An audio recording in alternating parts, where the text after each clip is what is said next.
Welcome back to the WatchTower Film Podcast, your film review podcast on the Towercast Network by Cinephiles for Cinephiles. That's why you're muted. You're muted. I'm muted? No, he's muted until you guys give me the okay. Why you always following my cinema, bro?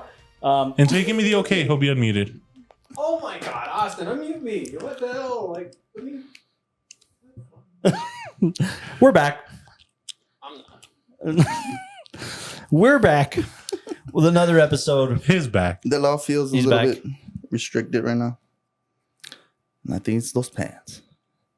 Because he's wearing jeans? Because he's hiding that. No alcohol. No alcohol in that. So, like, you drink enough of it, you get fucked up? No, No? no, There's no alcohol. no alcohol. What do you mean? Like, Like, it's like beer, but like there's no alcohol in it. I'll get you some beer. I can go get you some yeah. beer. Where was this conversation an hour ago? He says I'm sober. Remember? Anyway, welcome back. Welcome back. Welcome back. yes. We're kicking off Comedy Month. Yeah, where we mute comedians. That's what this show's about. We like to mute the voices that are down. Am I right? Don't. No. Oh, fine. Down. No. What are you talking about? No. We are going to talk about that. Yeah, we're talking For about just that shot, Just for whoever. we're cropping that in is. on just you.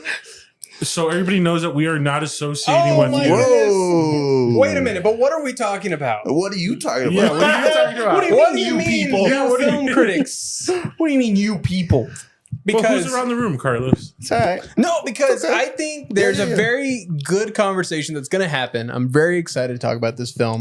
That who chose? You chose That guy. We chose. I chose. Yeah. Isn't this your pick? It is. Joining me to talk about this film is Mr. John Eric Castro. Woo! I'm so excited about this film. Go ahead, give us your favorite line. I'm the dude playing the dude disguised as another dude. That's the best. And that's what he line. does best because he's an actor. Ooh, transition. Nice. Mr. Michael Lillo. Hi, I'm not going to be problematic at all this episode. I'm going to be a good little squire. But please Yep. follow it up with your best line. My son gave this to me. His name's Twigman. Lives with Hasquat. Little Mr. Austin Young, make sure we're sounding good on the ones and twos there. Howdy. Yes. When did they say that in the movie? Damn, this shit sounds like I know. Favorite line. My favorite line? Yeah. For 400 years. Oh, God. That's the line for the Jeffersons. It don't make any less true. Jeffersons. You know what? I'll back you up. That doesn't make it any less true. You never go full retard. Last You but have not to- least, our You have humble to film bleep us. servant, I'm your humble film servant, Carlos de la Torre. Carlos M, Delator. you're only supposed to do dad. Hey. Hold on. Hold on. Let's say this again. Carlos, M. dad. Latour. You don't know. Okay, fine. I can alley oop. I know It's basketball. 1, 2, and then back to 1. Okay, fine. Carlos. M. No, you said 2. See, he fucks up. I'm not the only one. Carlos. You say a letter now. He's trying, folks. B You'll with the get V. there. You'll get there. The V? There's a V? There's a V. There's a V? There's Okay. What do you see? I'm just seeing black. I'm blacked out. Oh, man. I barely got into this day. It's just a prop. Funny. I didn't know the Al Pacino joke either. Like, neither. Wow, did you guys not build I knew it. Bullshit. I knew it. Bullshit. I come saw the on. look on your Well, face true. with the I knew it. realization of Al Pacino. I knew it. Dog day afternoon. We're here to talk about Ben Stiller's comedic fucking kind of masterpiece. Yes. Um, what do you mean, kind of? Masterpiece. Yeah. Depends on what year you're talking about it. 2008, 2024, I'm saying that. Tropic Thunder. Or is it Starring film? Ben Stiller, Jack Black, Robert Downey Jr., Brandon T. Jackson, We all know this, right? Danny McBride, Nick Nolte, Bill Woo. Hader, Tom Cruise. All-star cast. All stars. And I mean, you know, Ben Stiller just pulled the homie favorite thing, right? I have a few Probably. stories about that. But these aren't his regular wait, homies did you that already appear mention with him. Mr. All Right? I haven't. Matthew McConaughey, Jay Baruchel. I mean, Steve list goes- Coogan. Steve Coogan. List goes on and on. Before we go, You really Where are we can't. going? Before you can't really say the R word, even if you're referencing it from the film. So I've noticed that people are trying to avoid saying it on like TikTok. But like, not saying it in general, but just saying the line from the. I don't Yeah, think we're I think- monetized. No, I don't. It's No, not but like- really anything to do with YouTube. But I've been noticing people either bleep it or use an alternative to it Oh, well, it's not a correct terminology. I mean, No. But I'm just to saying reference the film. referencing the film. That's it. Let's just try to avoid using it. I think no, but I mean, we're having. You make me happy. See, that's worse than saying retarded. But no, he's coming up to a topic that we're gonna talk about. Hold on. He's coming up to a topic. Hold on. He can say Delal, but I can't say Delal, you're a retarded. little more versed in this world. Yes. Not What in does that that mean? way. I'm kidding. I know what you mean. Yes. Yes. What is the correct terminology we should be using? Okay, if I'm not Exactly. mistaken. Straight from the source. For those who don't know, Delal does have a brother who is of special needs, or I don't know. What Yeah. So do I. Yeah. I have a cousin. What the? That doesn't count. Okay. I have a brother. And my cousin. I have a brother with autism, have a and then cousin I have whose girlfriend's two parents uncle. who are special education teachers. Oh, okay. Well, I have a cousin that is special. ed. What is? Pick a cousin. Like it can't be 15 cousins all with the same thing. No, yeah, cousin. What? Okay. Go on. Go on. What's the correct terminology? The Yeah. correct terminology. Oh my god. It's I can't believe we're like talking about this. No, I'm reprogramming right now.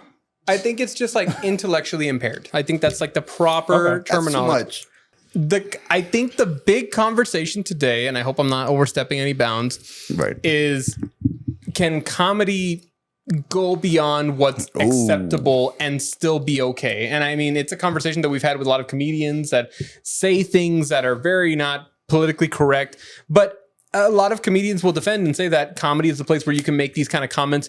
It's just to get a laugh. It is never intended to hurt anybody. So Emphasize that. It's yeah. just to get a laugh. yeah. So at the end of the Nothing more, day, nothing- like, you know, this movie, I mean, it obviously gained merit with a supporting actor nomination for Robert Downey. And if you look at that role, I mean, a white, like the character is a white Australian man playing a black dude who's supposed to be from White, 59. blonde, blue-eyed Australian Yeah. man. Yeah.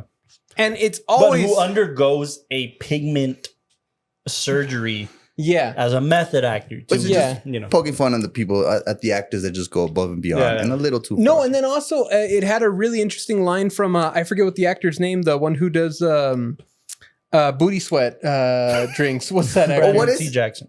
Brandon really? T. Jackson? Brandon T. Brandon T. Jackson. He's like, oh man, I'm trying to represent when I'm in a like cast that picked a dude from Australia to play like a black man. Like that's our representation is some like white dude, you know?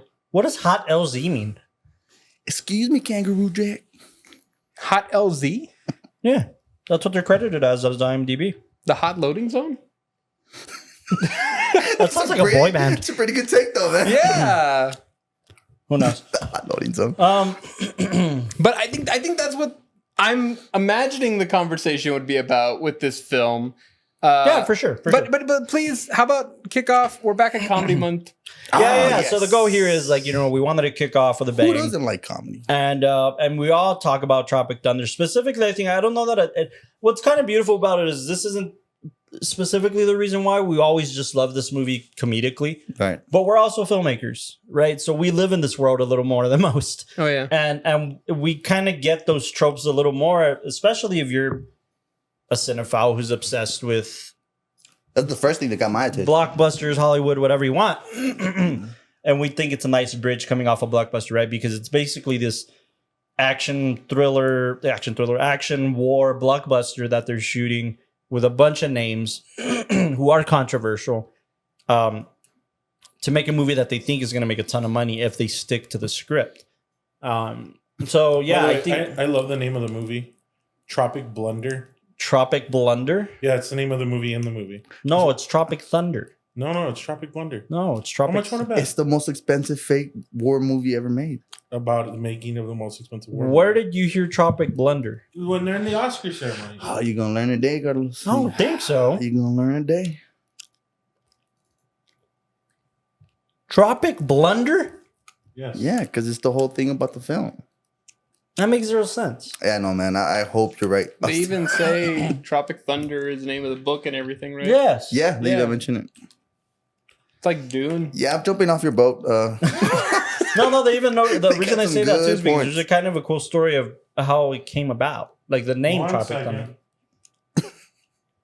Okay, while he's searching that up. Not searching about the show. Okay, while he's about to show that. Oh. What? Why? Dude. The true story behind the making of the most expensive fake true war story ever. Toad. Oh, no. Told. Or lessons from the interim. Yeah, I'm going to be honest. I didn't catch that either. It doesn't make sense to me. What do you Why? mean? Blunder. Yeah, but this is 'Cause an it's- Oscar-nominated film. It got won 8 Oscars according to Hader's character. But what are you talking about, though? It's a silly thing. Do you know what a blunder is? Yeah, Well, that's the point. It's about Exactly. the making of the film that never got made. exactly. It's a So big wouldn't that be a blunder. documentary? Or it's the true story. Yeah, like that would be a documentary. Well, is look what it the says. The film true story behind the making of the most expensive fake true war So we don't know if they showed the movie or if it was the Wait, making of the didn't movie. Steve Buscemi or Behind the making. So it's documentary. I get what's it. his name? I shouldn't be taking this literally Edward because Scissorhands. it's a comedy. Exactly. But Johnny it's- Depp. That's it bugs me. exactly what Didn't it is. Johnny Depp do a film about the worst movie ever made, Mono Hands of Fate or something like that? No. Like, what did he do? It was He played Ed Wood, Ed Wood, who the directed. worst film. Yes, it's not Monos. It's Which one? Plan 9 from Outer Space. Oh, Plan yeah. 8, Plan 9 from Outer Space. Yes. Yeah. What about it? Is that kind of like this where it would be a movie based off of like a If it were failed narrative, yes. But we just saw the movie they made, and they showed a clip. Oh, So they remade the remake of the bad movie. Yes, because remember, they didn't get much footage. Tim Burton. Yeah, they did. There was hidden cameras everywhere. Not like the whole thing into the POW camp. Yes, because they had cameras.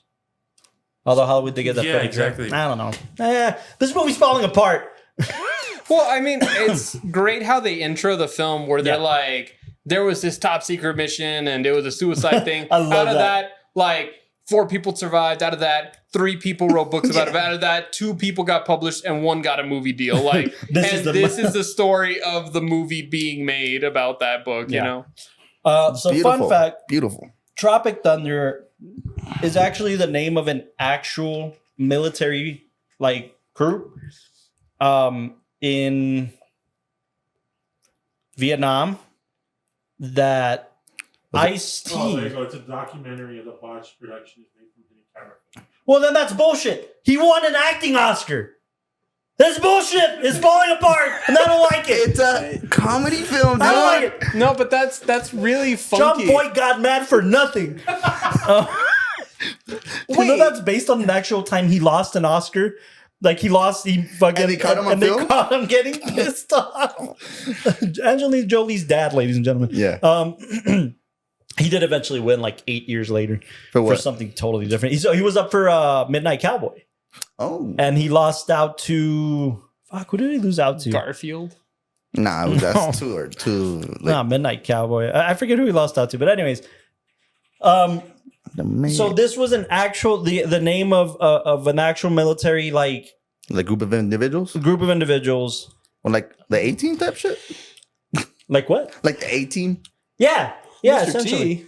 T. But Ice-T booty sweat. was in the military, and Oliver Stone were actually in this military brigade. Oliver Stone, bro. Oliver Stone and Ice-T. Yes, Ice-T, the Ice-T. The what does John Mulaney say about him? So you saying he's got anal contusion? Yeah, man, you got it. You got it. I watched 2 hours of that. So yeah, anyways, yeah, that's where the name Tropic Thunder actually comes from. There actually was a Vietnam But hold on. Vietnam War. Group and that's it? Like they weren't like an actor or director or nothing? It was just... Ice-T and just that was the name Okay. of a troop, that Okay. that kicked some ass back in the day. My bad. That's it. Wow. So should we start with ratings or should we just keep talking about it a little bit more? This feels like we've never done a podcast before. No, it's just- it's that's why I was trying to like preface it a bit Yeah. because with Comedy Month, like we did last year, there's this weird line that we follow where as a film, we don't know if it'd be a great standalone film. Like regardless, like if it would have a place in cinema. Like if This one? if this is no, but remember, Oh, coming. yeah, because like in cinema, it's like, let's say there's 100 movies that are on a pantheon of like best movies of all time. Nothing will beat it. Yeah. And like, would you put this on that list? Like, no, there's better cinema that's out there. This is obviously like, I'd say kind of a blockbuster, right? Like something that like amasses a large amount of even got nominated for an financial Oscar, success. right? I mean, Yeah. Yeah, grossed 195 million off of 25 million. So just going off of that, this is not even in your top 10 Oh, I'm sorry, 92 million. For like films of all time? all time. No. Well, I don't like the way you said that, bro. You could have just said no. No, I feel like in comedies, I always like hold a special place for it because there's something really special about it as a comedy. Even for what it did for comedy, going. But that's the thing. What did it do? Because blackface, going against disability, we're just touching, hinting, kind we're of not able to poking do that little bear. It didn't. It's not like this made those elements More more acceptable. Yeah. more acceptable in cinema, right? We always talk about till woke culture like 2020. Dude, no, I feel like this is a movie that if you look at like the woke culture now, I'd say that most people would say that this is the worst film because It's so offensive. It's hitting on so many areas. Whereas at the time, it was one of those where it's like, okay, how far can we stretch this? I think the bottom line, which was the beauty of comedy. yeah, absolutely, It is the beauty of comedy. yeah, for sure. But I think the bottom line about this picture itself is I agree with both of you, but it didn't move comedy forward in film, really, right? And by that same token, it lived in this bubble where it was able to be playful within itself. But the bottom line is this film is genuinely just making fun of Hollywood. Period. Yeah. That's the joke. The joke is it's Hollywood people making fun of Hollywood And how it got away with so many things. Yeah. That's why I think it moved comedy forward. It was able to do blackface in a tasteful way. No, Whereas- I feel like there's no right now I cannot agree on camera or out of camera that blackface could ever be done tastefully. Dude, I've seen it twice already. Robert Downey, Lethal Weapon. And I'm pretty sure a lot of people, even African Americans, could say the same thing. Lethal Weapon. Yeah. It's Always Sunny. They took off the episodes because they did blackface. They So then you're took talking off about episodes because they did blackface. And you're saying that this is making it better? No. That was acceptable because it wasn't like poking for. It wasn't like talking bad about it. Lethal Weapon the movie? No. Lethal Weapon, the It's Always Sunny. Sunny did a Lethal Weapon remake. Oh. Yeah. And then there was a blackface in there. And a lot of people, even black people, even, Jamie Foxx were like, yo, just like Robert Downey. No, it It's was a funny, really... Whoa, okay. Jamie Foxx likes to It's convince part- people to do crazy dude, shit. let's- First let's of all, leave Jamie Lee Curtis the out of African this. American community. no, I'm saying like they got the stamp of approval, right? That they think it's Exactly. funny. That's what I'm trying to say. Also, I don't think African American is the correct term. God dang. What do you mean? That's No, not that's the true. right term. That's true. Why not? Because they're not all from Africa. Nah, It's just I black. thought you were making fun, but are you trying to be That's funny? news to me. What do you mean? Are you trying to be funny? Or? Hey, though, look it up. All right, people Look of it up, color. type People in- of He color. doesn't want that in his Google search. I don't No, know. no, People of color. Does that make you a little comfortable? No, I mean we're people of color. Hey, Siri. Yeah, we're POCs. Yeah. No, thanks for agreeing, Siri. Bad time, but thanks for agreeing. Whatever. That's not the point. The Yeah. point of the film is it's Hollywood people making fun of Hollywood people making fun of Hollywood people. That's the inception of this. Like literally, like it's Ben Stiller and cast and crew making fun of a Hollywood production crew making fun of a Hollywood movie. Although they're taking it very seriously and they don't know they're being made fun of. They don't know they're the butt of the joke. So the political correctness of this, it gives it edge. I also don't think it matters. Like I don't think the PC thing, and I'm just not the biggest believer of PC culture to begin with. I think it's What's PC culture? Political correctness. Woke. Yes. Okay. Yeah, but political correctness is the correct way to say woke. And I'm also a cis male. Get the fuck out of here. You also what? I don't like the way you say male. I know, dude. We're gonna get canceled. I know this a straight episode. male is a cis male now. Oh, This is that the episode- thing? Exactly. Like, I don't know, man. Exactly. I'm like Dave Chappelle, dude. If you don't this believe in it, movie was at the peak of comedy. I'm like Dave Chappelle. What happened? If you don't believe in it, it can't hurt you. You know what I mean? Oh my God. That's where I'm at. Yeah. But Keep it going, please. Why is this our most problematic episode? And this is like, this is what made this movie such a big deal. The I also, controversial of I also I'm- think I'm gonna it's a I'm gonna big plant deal. the tiny flag. going I'm full going retard. to. All the, I'm gonna. So I'm glad that you're on that side, and I'm on this side, and I'm gonna. it's just comedy. We're not making fun of anything. Yeah. Yeah. They are. Yeah, they are. For a laugh. It is what it is. You It's laughed. No, I laughed. I'm just saying, like, is there that water very nervous? Am I? like, do you just feel like at the end of the day, I guess kind of like contentious segments in the non-political correct culture that are seen in this film, like that doesn't deserve to be talked about at all? Does that make sense? Yes, I think it deserves to be talked about. I just don't know. I think that the strong argument is the strong question that you're posing is, can this thing be made today, right? No. Yes. That's a good question, but I don't No, think it that's what can't he's be made asking. today. No, it can't be made today. No. I think we're living in a weird time. I think PC culture's out to get. I think Where like they 4 at? Where years, they at? 5 years Where they ago, at? it couldn't have been. But I think maybe today it can. No, that's why I say we're in such a weird spot because comedians are kinda agree. retaliating. yeah, that's right? what I mean. That, Like yeah. I just saw a show with Louis C.K. back on Joe Rogan talking about nice. talking about the state of comedy and talking about like this is just where things are like Yeah. I think Chappelle had a big piece to do with that. Yeah, like for to sure. fight back at him. for sure. Yeah, against trans. He really. I'm telling you that the comedians are retaliating. Like they're not holding back. I say that it's a weird time to live in because when it comes to art has always meant to be made for art's sake. It's never meant to. This is why like I make arguments with you guys. I was rewatching our Departed episode because The Departed was on the other night and Yeah. I just missed us talking about it. And I was rewatching it and we were arguing How about was the strap thing again? yeah, it was fun. We were arguing about how a director, storyteller's should have the audience in mind when making their stories, and I wholeheartedly disagree with that statement. I did then, and I still do. I think somebody should make art.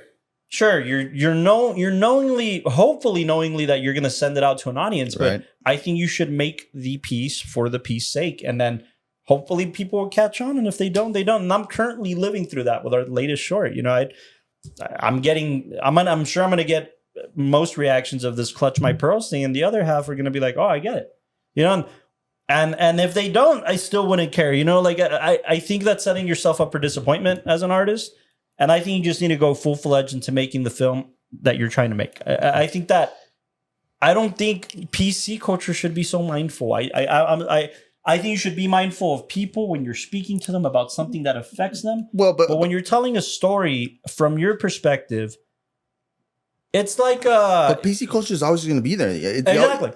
But Well- it's still going to be in your head I don't as much think as so. you want it to be. What do you mean? I don't think it should.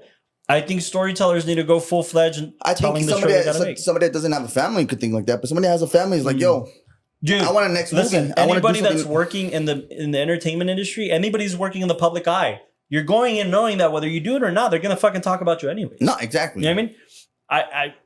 I think art should be made for art's sake. That includes comedy. I think comedy needs to be made for comedy's But sake. I think you're just like glossing over the whole cancel culture. no, I'm not, Not glossing having over a it. whole job. I think the reason I say we're living in an interesting time is because we're at the peak of comedy. Mm-hmm. We're at the peak of provocative art. right now? Yeah, absolutely. No, I think we hit it and then No, we we're went at the through like a peak of rocky- provocative art. No, dude, because you still This have is probably people peak. like Anthony Jeselnik selling out stadiums, saying shit. You know what I'm saying? But we're talking about cinema. I think this is pick comedy cinema. Please correct it on The reason post. why I think comedy cinema's in a weird state right now, that's where I'm going to. That's what I'm saying. It's not at the peak where it was. We're in. That's not what I said. I said we're at the peak of provocative art. That's why guys like Ari Aster are succeeding. Yeah. You gonna sit here Like- and tell me A24 isn't fucking making bank because people want to be Take it stimulated this by way. cinema? I don't know if you were able to catch it yet, but like in Poor Things, it's a very, very sexual film. And Absolutely. I mean, comedically sexual in a lot of places. yeah, and especially. it's talking about that in a lot of different facets, like the comedy of sex, and then also like the harsh realities of it. But it dives in this very kind of like comedic, but also very honest way. And I feel like that's a film that if you watch and it, there's a you hint can't- of fantasy in there too. I Yeah, mean, But and- that's just one film. No, I feel no. like it's limited right now. dude, Ari Aster, Robert Eggers, anybody who's made A24, you just saw the Civil War picture. Yeah, but you're just naming one type of production company. no, They're but the ones thriving right but- now in cinema. And I'm not saying I don't like it, but I'm just saying that's not the peak. no, but what we're saying is that a movie like Poor Things probably wouldn't. Oscar-winning film made a shit ton of money. It probably couldn't have been made earlier. Like, I think if you look at that film and try to say, like, place it in the early 2000s, nobody would have been ready for it. I think a lot more people would have said, like, that's bordering pornography and shouldn't be shown in theaters. I think right now we're at a place where stuff like sexuality, stuff like, I don't know, social deviation, like, I think those things can be I think explored. I think the good And we've side never of been PC there like we have been No, right now. no, definitely No. not. I think the I don't good know about the side, whole Not sexuality. American cinema. not in American cinema. I think the good side of PC culture is that it allowed for people to have a public conversation about shit. The bad side of PC culture puts you on one side or the other, just like politics. Yeah. The good side of PC culture said, "Hey, we should be talking about this shit." like And what we because did, of that it's informing art, right? That's informing art to take more risks. To say, all right, we're talking about it. People are on social media talking shit. I might as well make a film about it that's going to have a commentary to say about this. like what we did, Some Like It Hot. Yeah. Well, when we talked about that film, a lot of the history you were mentioning is that film was very controversial for its time. broke like barriers. like people cross-dressing and running around pretending to be women, being in like lewd spaces, seeing, I guess, women act more provocatively and not very sheltered, and then also like the gay scene at the end, which was like a big punchline. But that film, though to us seems like a harmless comedy, at the time it was like that's unspoken territory. That's devil's work. So I was just gonna say, as far as that time goes, like you could see that those were films that were opening the envelope when it came to what's allowed now in just standard cinema, not in provocative, but just the standard. Well, I guess I'm just saying comedy wise. You're saying about art, comedy with the Poor Things. I'm saying, oh man, this is gonna sound kind of weird. We're not gonna be able to say gay anymore the same way we used to. We can't go back to that. We can't be saying stuff about retarded, faggot, and all those stuff. Yeah. So to me, What I think is funny about that is, again, I bring up the Louis I'm not C.K. saying thing. like those words are what make things funny. I'm just saying, but we're already seeing the limitation. We're already seeing the restrictions. And I'm just saying that that's gonna happen now. Whereas back then, when we had Eddie Murphy doing comedy, I know it's not a movie. No, but It was- that's what I mean. there was The no- Joe Rogan no podcast, censorship. this thing dropped in January of this year. And Louis C.K. was telling stories about his childhood, saying like, yeah, man, they labeled that kid a faggot. And like everybody, like he was still using the words. You know what I'm saying? And it's like, Really? I really think it's that weird book. Yeah, this was on Joe Rogan's podcast, dude. Wow. Out to millions of you. And it wasn't, you didn't see TMZ reporting Louis C.K. talking shit. You know what I'm saying? Yeah, but take it if That's why true. I say that it's in a weird peak of us being able to talk about shit. Yeah. And if you're on the bad side of it, then you're on the bad side of it. You're going to wholeheartedly cancel whoever you're going to try to cancel. But the reason I'm on kind of Chappelle's vein of like, it's if you don't believe in the boogeyman, he can't hurt you. Because I think that's what's limiting art. I think you're absolutely right about comedy film being in a weird space because people are afraid to do stuff. Okay. I was talking to Doug. Shout out Doug, Ellen. And you know, he gets questions left and right about if Entourage can be made today. Especially with Ari. And he says, fuck no, especially with Ari. Exactly. And he's like, and that's the problem with comedy cinema today. Exactly. So It is a problem, right? So I agree with you that comedically, comedy films are in a weird kind of stalemate. yeah. But comedy, stand-up comedy shows, TV shows especially, they're not shying away from it. I think the odd. Well, Oh, go ahead. man, I'll go for it. It's because Netflix brings a weird territory to this. What do you mean? Because Netflix will take anything, even if it's bad or good. I mean, controversial or not. Because, you know, we saw the whole thing with the kids Yeah. and Yeah, all yeah. that. You know what I'm saying? And then, Let me put it to you this way. The Curb Your Enthusiasm, right? It's been on the air for how long? Or it was on for what, 13 seasons? They never gave a fuck, and they never got canceled for it. No, but I'm saying, okay, but we're going to give something like that. Yeah. It's Always Sunny. They took off those episodes of... Who took off those episodes? The Hulu, Netflix, wherever it's The streaming. providers. Look, that's why I say that there's a weird line, right? It is. But I'm just Look saying, at Disney Plus, right? Disney sorry. took off all the controversial films about, for instance, Songs of Tongue of the South. Songs of the South, right? Very controversial film because it's essentially, how do I put it? It's a It's- racial stereotype. It's Yeah. like, The crows and all the stuff that they're essentially making fun of stereotypes. They took off those films. That's a kids site. I understand that. I understand limiting children or protecting that side of things. Mhm. But in anything else, when it's like when we were kids, we'd watch HBO and we were watching, oh shit, we could get away Chris with Rock this. and shit, yeah. Yeah, stand-up comedy and films, R-rated films that weren't censored. Right. Now you're trying to censor art. Period. like Art is so accessible. Art is so accessible everywhere. Comedy films in general are so accessible because of streaming, right? Right. something I'll add to that. Yeah. The reason comedy's been able to like live, I think, on places like HBO and Showtime and all that is because the big issue is that as media is being more widely distributed, it's this idea of like, can you possibly make something that can get into the wrong hands? And I think with like PC culture, it's this question of like, could this be shown to somebody who's it's gonna hurt their feelings? I think where we're having a renaissance today is you're seeing places like I don't know if you remember College Humor, the like YouTube and all that. Well, the main guy of College Humor went and he made a site called Dropout, and it's completely independent, but he brought all the staff and writers and everybody from College Humor and basically said, I'm making this where you have to pay a little bit of money so you can support us. But here we're going to be able to talk without limits. We're not going to have any type of censorship. We're not going to be doing anything that's going to like offend anybody. And the idea behind it, and like HBO, is that as you're paying for something, you're writing your consent that I'm not going to be offended, whatever they provide. Like, I'm paying so I can view this. And places like, there's another one that's really provocative. It's called Vet TV. If you haven't heard of it, there's a really interesting like Vice mini doc about it. I'll try to finish it up. There's a Vice mini doc on this Vet TV. Vet TV is a site run by veterans making veteran sketch comedy for like, I think they said from the period of like 2003 to like now, the veterans of today that lived through like Afghanistan and stuff like that. It's a very different breed of like military veteran where they were sent out, they were bored out of their minds, they would see shit that they like was traumatizing, and the only way they could get through is dark comedy. So on that site, to like watch any of their sketches, you have to pay for it, but they talk about like rape in the camps, and they talk about like people dying and then them kind of like face painting with it. Like they explore that area of comedy. And they're able to do that because they have these side platforms. But see, what case are you making? That's it's being lived still through those little sites. That's your case. I'm making not little. I'm making the case that it's able to exist and it's able to thrive. But it's getting harder. No, if anything, it's getting easier because what do you mean? You're saying that because you don't need to ask permission to put something on the internet. Well, but you still have to pay extra and go to these sites. You don't have to pay extra. But what's making it harder is that if let's say for cable subscriptions, right? You pay for cable. Yeah. You pay for the channels you're subscribing to. As you're paying for this, you're not network TV could never.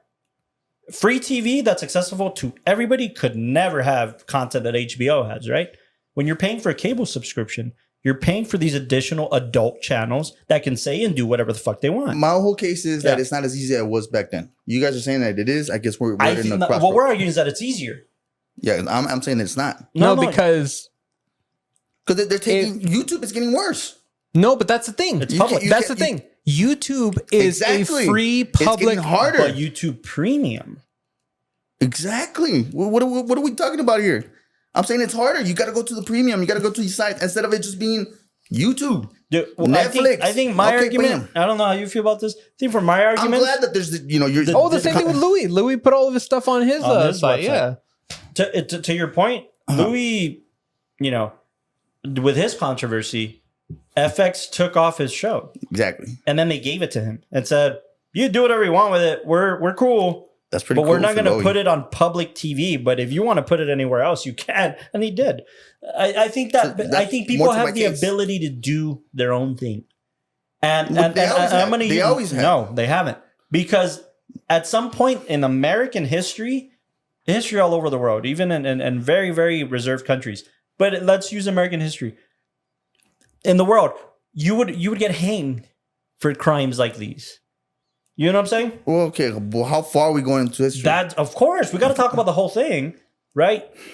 That's why films like Babylon are so revolutionary, because people thought that American cinema was this atomic family, 1950s comedies and musicals, and they never spoke about sex, and they never spoke about this. And between the inception of cinema in the late 1800s to the 1930s, Hollywood was a fucking shit show with no censorship before the Hays Code. There was no censorship. You could do whatever the fuck you wanted on cinema. They just weren't. Society wasn't advanced enough to where you would have open, lewd, sexual, but sexual innuendo and brief nudity or mild nudity, or, you know what I'm saying? They would go for it, and they weren't getting in trouble for it. Right. And that's the difference between American cinema and other cinema. American cinema, it's that same concept that I repeat time after time. They're Puritans in public and perverts in private. That's what Americans are. And they hide it well in their history, right? The rest of the world was like, we're going to make art in paintings and theater, and that we're going to talk about sex and rape and fucking, we're going to talk about it all. We're going to talk about life as life is interpreted. Exactly. And then countries that were a little more clutch my pearls, you could die for that shit. Genuinely, you could die for that shit. It's getting easier to do whatever the fuck you want, as long as you're not feeding the system that is PC culture. No. Yes. Just how you were talking about the whole history? Yeah. It was coming up, right? Uh-huh. I think we hit our peak. Uh-huh. And now we're starting to see the same thing. We can't do this. We can't do that. We got to go here. We got to go pay there. No, but the thing is I that think we hit his peak. no, my argument comes from this idea that, like, as society deems what can be done and can't be done, there's some countries that will enforce censorship, and they'll say mass censorship, meaning it Well, like doesn't. Texas, right? Yeah. You can't watch porn in Texas. But Genuinely, you can't watch I porn know, in they Texas. took it away from But us, you man. can get away with going to these sites and not get in trouble. and the thing is, So is it as easy as it was before? Yes! It's Just easier. turn your Wi-Fi off. no, like, no, no, feel hear me like out. I like trying to be. No, hear me out. You Hear me gotta go out. through extra steps. No, look, which look, doesn't watch. make it easier. Watch. What are you guys talking about? Okay, They're not, no, they're not look. steps where you have to go. Let me just put this example. Don't forget your point. Hold on. Let me go. Let me No, finish no. yours. You're not driving to a sketchy No, but you're adult going video to a store. different site instead of just YouTube. So what? It's an extra step. God, so if What you're the- looking for porn on YouTube, bro, No. you got other problems. I feel like I'm I talking remember to, when I was 12 to a too. 2-year-old. But you guys get it, right? It's an extra step, so it makes it harder. Okay. It's just simple math. It's I just think simple. we're spoiled rotten. Come Dude. on, I think bro. you're Give me- spoiled At least rotten. give me that, so I know that I'm talking to somebody. Yes. Right? It's an extra Yes, step. there is Yes. an extra step. Sometimes. Okay. Sometimes. Sometimes. No, no, Sometimes, yes. dude. Look, major motion pictures. We're talking about film, right? This is a film podcast. They show Major motion movies on pictures, YouTube too. and they're free with ads. Yeah, exactly. Major motion pictures, Oscar-nominated pictures, are risk-taking right now. They always have. No, they haven't. We went through a big dry spell from the early 2000s to the 2010s. There was I'd a even massive say- dry spell on risk-taking in cinema. Answer me and riddle me this. Do you think this is the question we started with? Do you think Ben Affleck would have had a harder time doing it now than back then? I think Ben Affleck is a wrong guy to choose because Ben Affleck, It's these a guys can do anything. simple Question. Are you talking about Ben Stiller?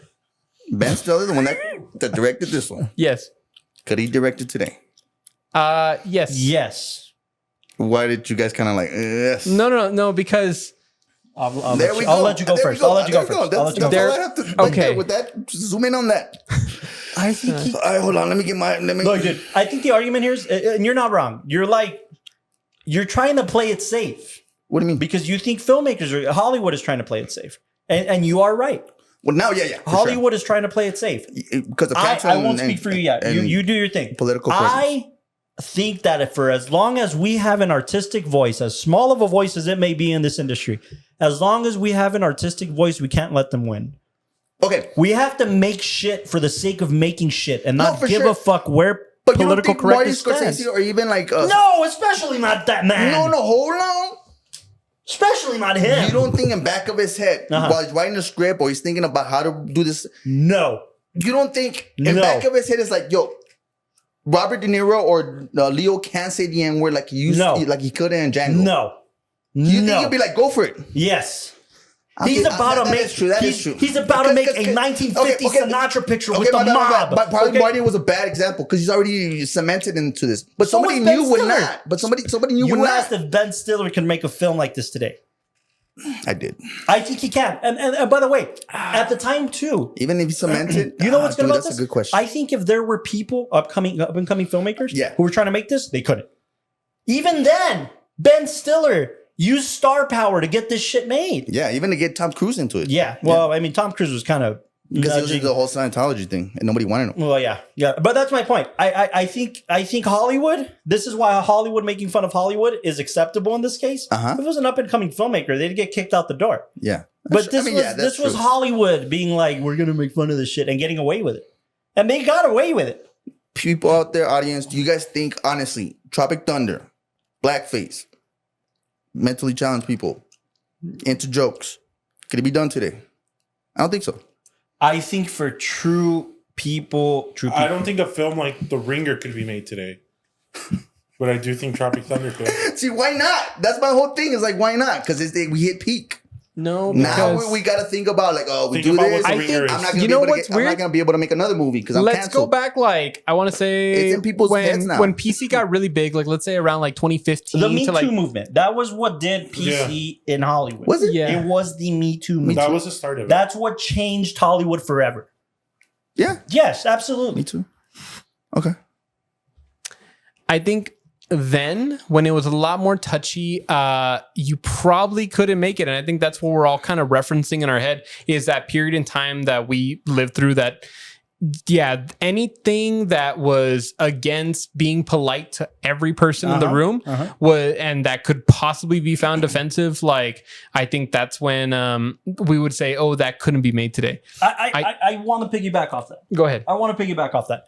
I want to say here publicly, I did not have sex. I want to say here publicly, genuinely, I think the Me Too movement. I think PC culture did wonders for society in general. I think there's PC or Me Too? Because Me Too, Both. I agree. Both. PC help. I think it did wonders. No. I think it did wonders for society to talk about Political shit. correctness, people.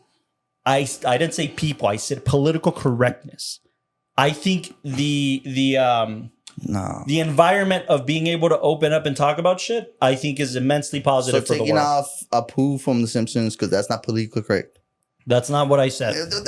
But you're in that community. You're just You're not saying letting that me finish my statement Okay, here. go for it. I think the ability for human, especially Americans, to sit and talk about shit publicly, I think did a world of wonder for a lot of people who were fucking committing suicide that they couldn't talk about shit okay, that they wanted to talk for about. sure. For that, yeah, A huge side of the culture. yeah. However, I think the negative effects, the collateral damage, we're starting to recuperate ourselves as artists. We're starting to say, okay, I think it's safe to come out now. I think we can talk about some shit and not get into as much trouble as we did 5 years ago. I think it's healing itself. I think art and artists are healing themselves. And it's because of people who said, fuck it, I'm going to take a risk to talk about this thing. No, I think it's just like damn, who's that guy from Ben Affleck and the other guy? Still there? Casey Affleck?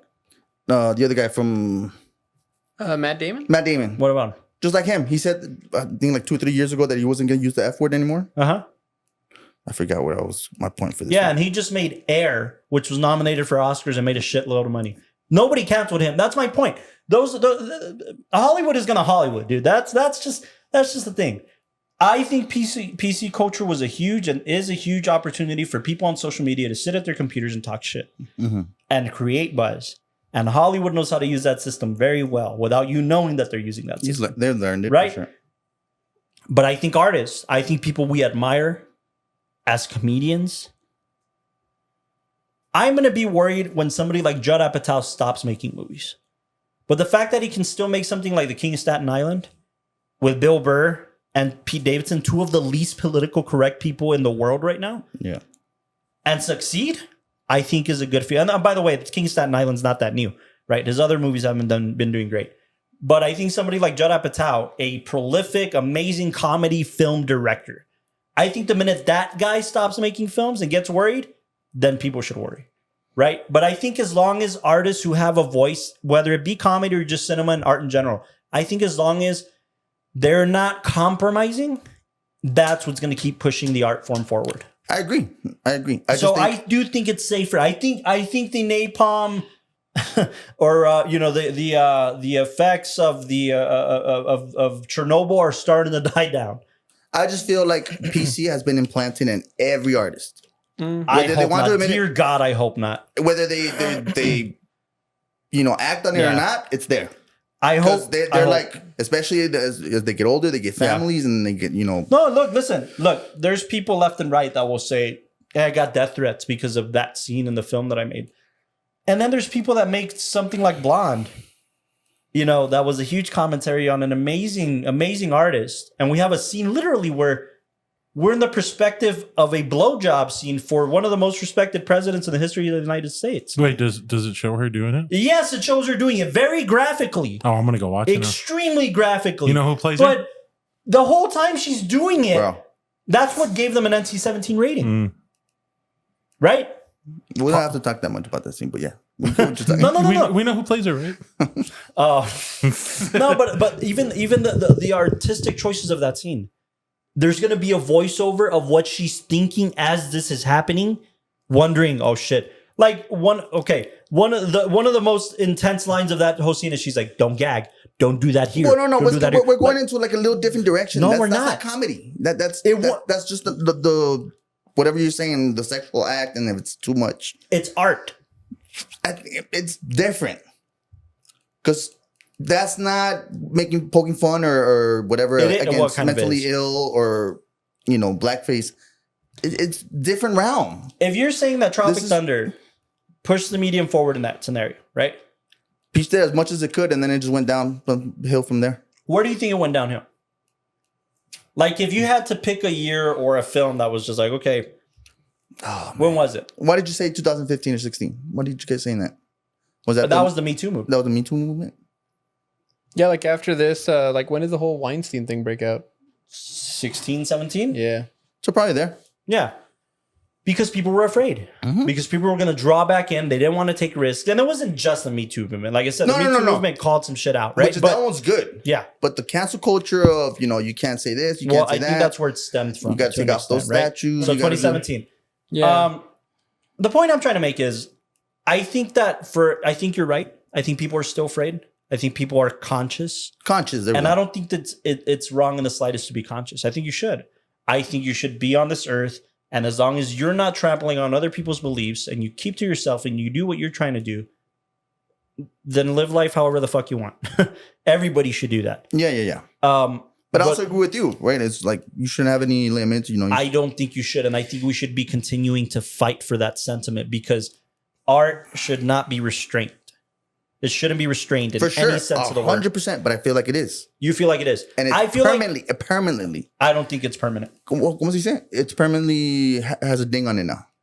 It's damaged, right? Uh-huh. I don't think so. I think art will continue to find a way. And I think it has. I think artists, true artists, either in comedy or in film, they're pushing the medium forward so that doesn't happen. I agree with you there. And I think as long as, and by the way, people are so fucking fake, man, because guys like Andrew Schultz are getting millions and millions of views and selling out Madison Square Garden. And yet political correctness is not a thing. There is a thing now. Fuck you. It's bullshit. You're still going to see these guys and laughing at their jokes. Yeah. So I think it's complete bullshit. I think on the internet, people like to play the role of political correctness. I think there's a difference between places where it cannot be made at all, Like what? Huh? Like what? Places? Yeah, like I mean, we're talking about like in places that have like mega censorship. I mean, like like China, Korea, stuff like that, where they have mega censorship where it doesn't even matter if it's comedy or not. It just the fact that something cannot be said because that in itself is a crime. The whole idea of like when you look at like Orson Welles, just the idea of thinking of something that's against a higher being, you know, is wrong, you know? Because when we're talking about political correctness, like what we're really talking about and the way that that affects comedy is an idea that affects somebody else in a negative way. Beautiful. Now, there's places that you cannot make any comment or any notion that's going to be against the government. And that's why censorship exists, because it is trying to say that we can't affect that. Political correctness here is like, we can't affect people that could be offended. And the big emphasis that I'm going to say is that they could be offended. The way that we've opened up the scale today is that now we've said, okay, on the people that can be affected, because everybody at the end of the day should have a choice on what they're going to allow themselves to view, hear, information they're willing to accept. In the mainstream of, let's say, free media, which really doesn't exist, there we're going to say that we cannot show anything that's going to affect people in a negative way that is going to affect any community. But now we're going to allow the choice in these private sectors. That's why, like Tropic Thunder, you can stream it on Hulu, because as long as you're doing some action that gives consent, you can still view these comedy films. You can watch all the Mel Brooks films, I think, on like Hulu still. You can still stream like Blazing Saddles, Tropic Thunder. But why can you do the It's Always Sunny episodes?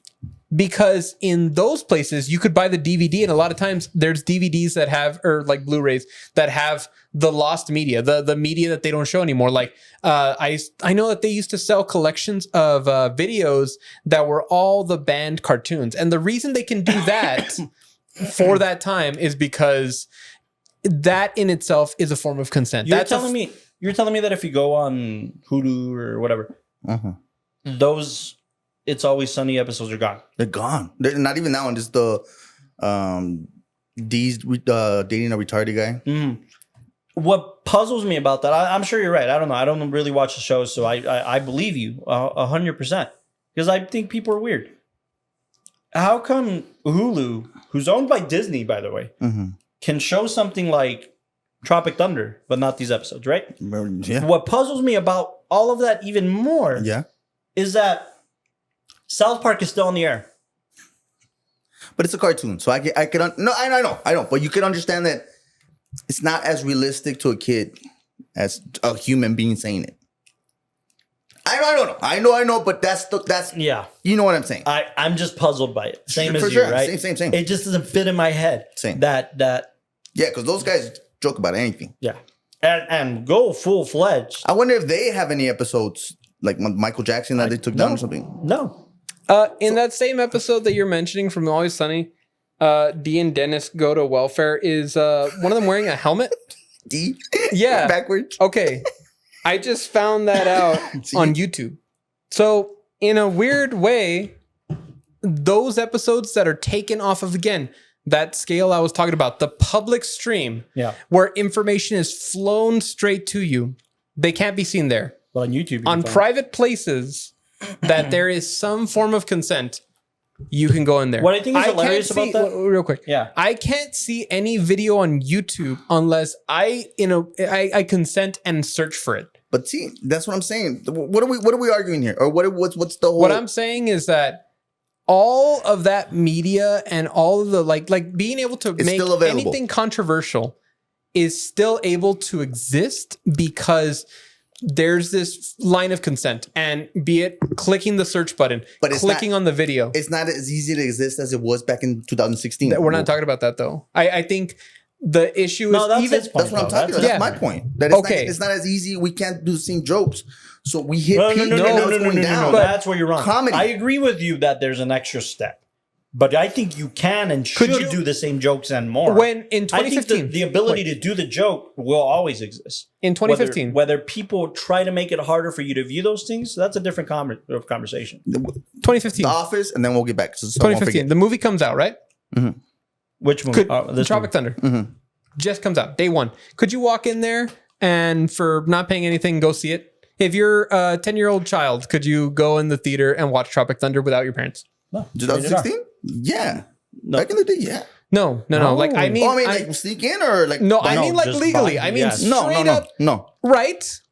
Same- Because same principle. that in itself is a line of like barricades consent. still have to Okay, exist, yeah, right? yeah. So it's making the same argument of saying like, oh, but now it's more difficult. Sure, it might be more difficult, Thank you. but it's not. Thank you. It's not like that difficulty is any more challenge than me. I just But searched up on YouTube. That's just 4 or 5 years. Dude, people slap 20 years listen. into this. Oh, People you know will what? Bitch. People in America gonna get will worse. People in America will pitch. I think will bitch about their internet being slow for 5 seconds.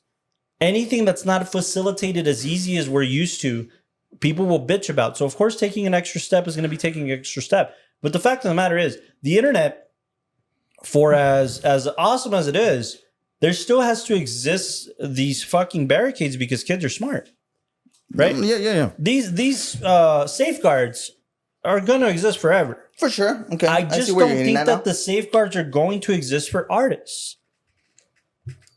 The history of art, well, I think you're right. People are scared. to Don't get me kind wrong. of Yeah, to go kind for of it. add on to it. Yeah, so we could just keep to going, just yeah. to say that it is happening today. Something like this, right? And this is an argument that I don't like making because it's for the negative effects. Yeah. There's a new wave of anti-PC sketch or comedy that's floating around X, formerly known as Twitter.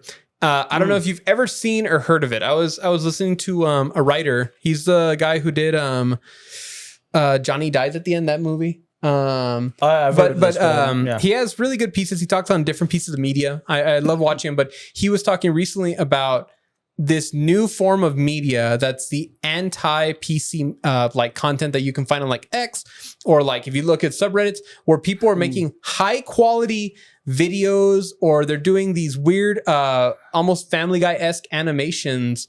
And the whole point of the video is that they're meant to be comedies where they're super, super anti-PC, where like there'll be characters that walk by and then they'll be like, oh, look at this. And, you know, like the mentally impaired person, but they'll use all the incorrect terminology. Or there's people that walk in and say like, oh, I identify as like a gay male. And they're like, oh, so like, what are you, retarded? Like, it's really bad.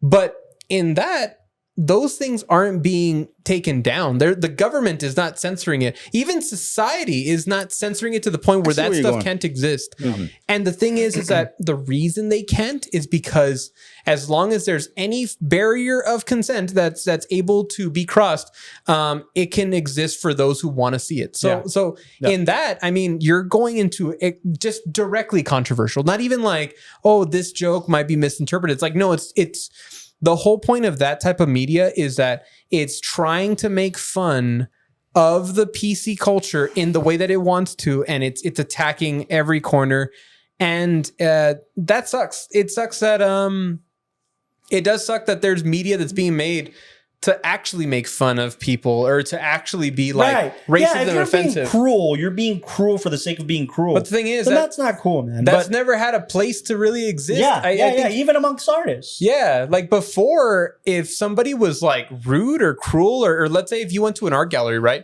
and they made a blatantly racist piece for the sake of making fun of like black people or Asian people or something like that, it's never gonna fly. It'd be bad. Yeah. But now that we're at a place where there's paywalls, or now that we're at a place where you have to put a login or you have to verify your age, and that's the whole issue with like porn right now in Texas. Now that we have these barriers that are like that bridge of consent, now people can spew whatever they want. And that's why we had a whole issue of like a bunch of conspiracy theorists and like white supremacist groups and stuff like that coming up, because now they have a place where they can write and do whatever they want. And I mean, as long as they're technically not directly hurting somebody, as long as there's technically a barrier that you need to cross, like a curtain, like think of like a adult video store, or a regular video store that had the curtain that you had to be over 18 to cross that curtain. As long as that curtain exists, people now can make whatever they want. And I think it's less of a question of like, oh, this can't be made today. And it's just more of a, now, as long as you're doing it in the right spot, as long as you're only posting in this subreddit, or you're going to be posting it on this webpage that has a small paywall, you can do whatever you want. And that's and listen, the industry will always they're always gonna be the way they are, right? Because this is what bugs me about this, right? We're submitting our film to a lot of festivals. And one of the festivals I got the most excited about had no entry fee. It was backed by some of the biggest industry kind of leaders in Hollywood. And I sent it to Austin. I was like, this shit's fucking great. Let's look at the fine print, because we always do that. And then before I can even get there, I say, I was so excited about this and we can't submit it. And he's like, why can't we submit it? So look at the fine print. And I sent him an excerpt that says, so the whole idea behind this festival is that if you win, you'll get a development deal with a big company, and I won't say who, and you'll be flown out to a conference, and your film will be shown at this conference where a ton of people go, a ton of creatives go. Mm-hmm. And they basically say, yeah, everybody, we want new voices, we want people to submit, and there's no genre and this and that, there's no entry fee, we just really want to cultivate new voices. And then it says, in the fine print, no sexual... suggestive content, no racial, whatever. Okay. And ours has some sexual connotations because it's talking about masturbation. So right away I was like, okay, we can't submit. And it pisses me off because there's festivals that lean into that, like Slam Dance, and like people that are like, no, let's fucking talk about it. Let's talk about it. Everything. Yeah. That's what art is for. And the industry leaders like, yeah, we're kind of scared, like for public viewing, if you cannot do this. And it's like, well, dude, you're fucking limiting so many filmmakers. And you're encouraging political stories because that's what you want. You want somebody to make a good film about a political topic that's going to be discussed. And there's a place for that. And there should be. The exact wording is, the film must not contain any material that is sexually explicit, violent, obscene, that constitutes harassment or threats, or that promotes bigotry or discrimination, or that sponsor, in its sole discretion, deems inappropriate for public viewing. You can't submit that? Can I say mine before I forget it? Go ahead. Before we get what? Before I forget it. Oh. What is it? Before I get it? No, you got it. Before we go ahead. Go ahead. Oh, okay. We're going to get it, guys. I already forgot most of it.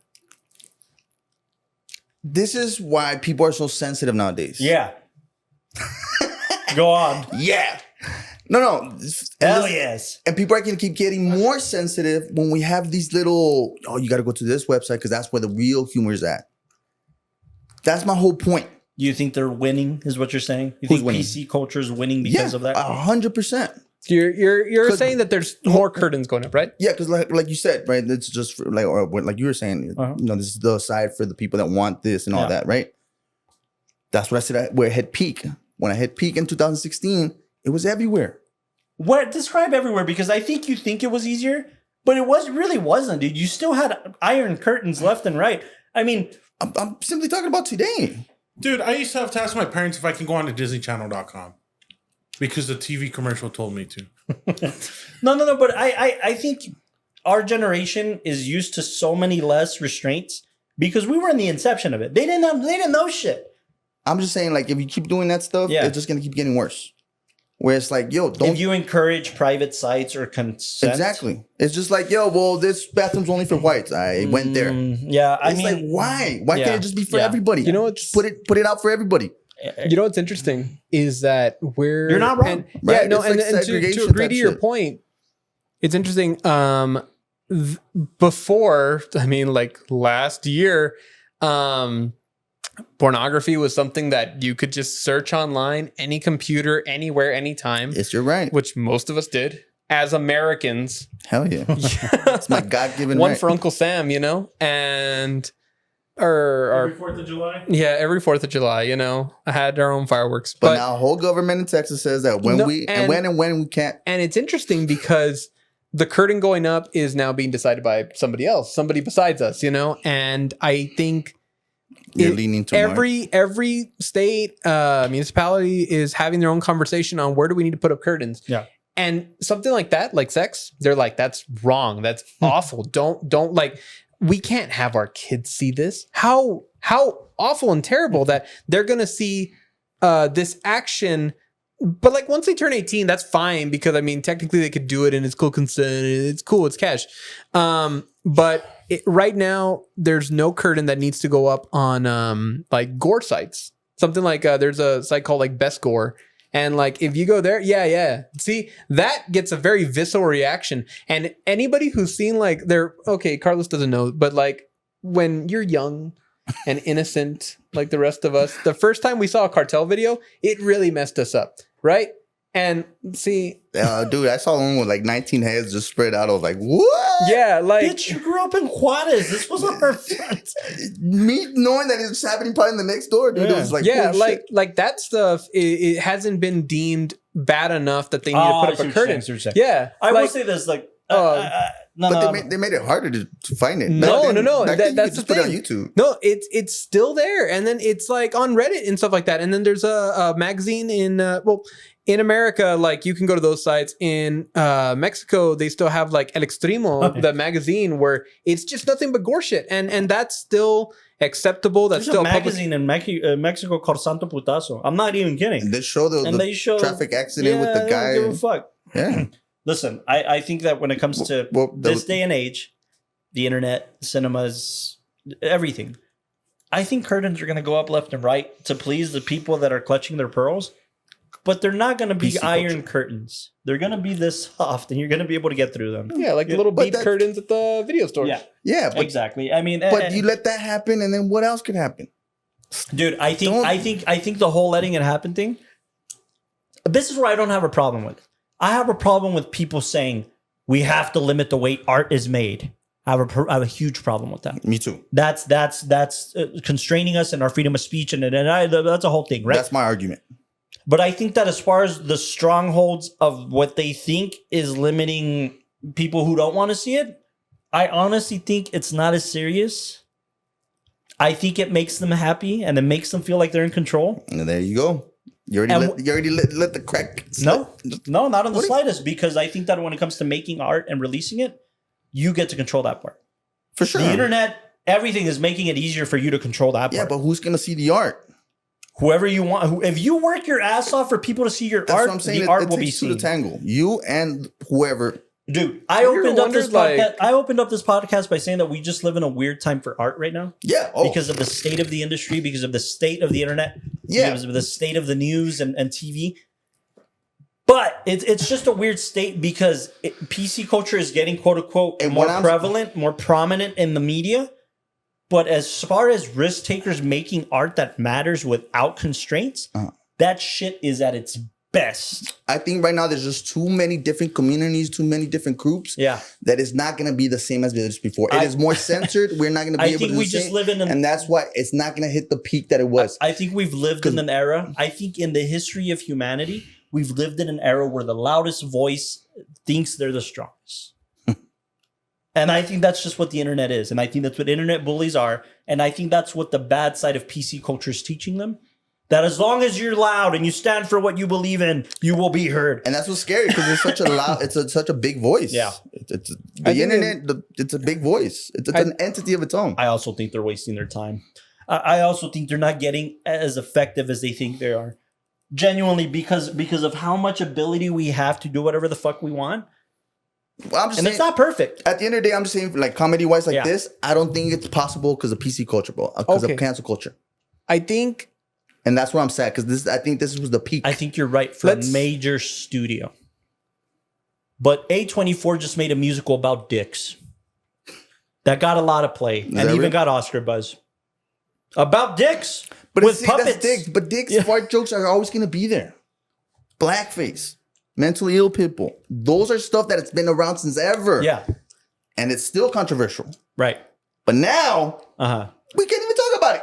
Why? Why can't we talk about it? Because of the scariness of being canceled and not having a job the next day. That's all it is. Like let's pretend we're in a big room, right? Yeah. Mm-hmm. And in that room, every person who exists right now is in there. Yeah. I think all PC culture is that, like, let's say when Tropic Thunder came out, there's a big screen and everybody can see it. Now there's just a lot more rooms, and if you want to get to it, you got to just cross a few curtains. But everybody's still in that room. Everybody can still get wherever they want to be. See, that's what I'm saying. It's changing. That's 5 years. Imagine 20 years.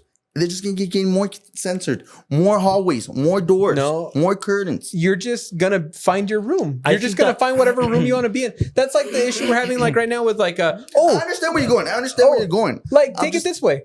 Stuff like Instagram and Facebook and places that have algorithms that show you funny videos on the That's internet. a pretty good way to visualize it. That's society connecting you to your room where you don't care how big or small it is. You're just in a place where you enjoy it, and that's it. Dude, that's You know, why I guess as you're saying crazy that as this now it's gonna be a motherfucker little is, bit more categorized, not more as crazy as Yeah. it's sectioned, sectioned. not closed. I think comedy now, if anything, comedy is for lovers just sectioned. Yeah. Like that's the issue is that now, like But I that's can't. okay. Here's going Go to my ahead, point. go ahead. So now, maybe in 20 years and 10 years, I'm not gonna be able to see the next Superbad on TV pop out.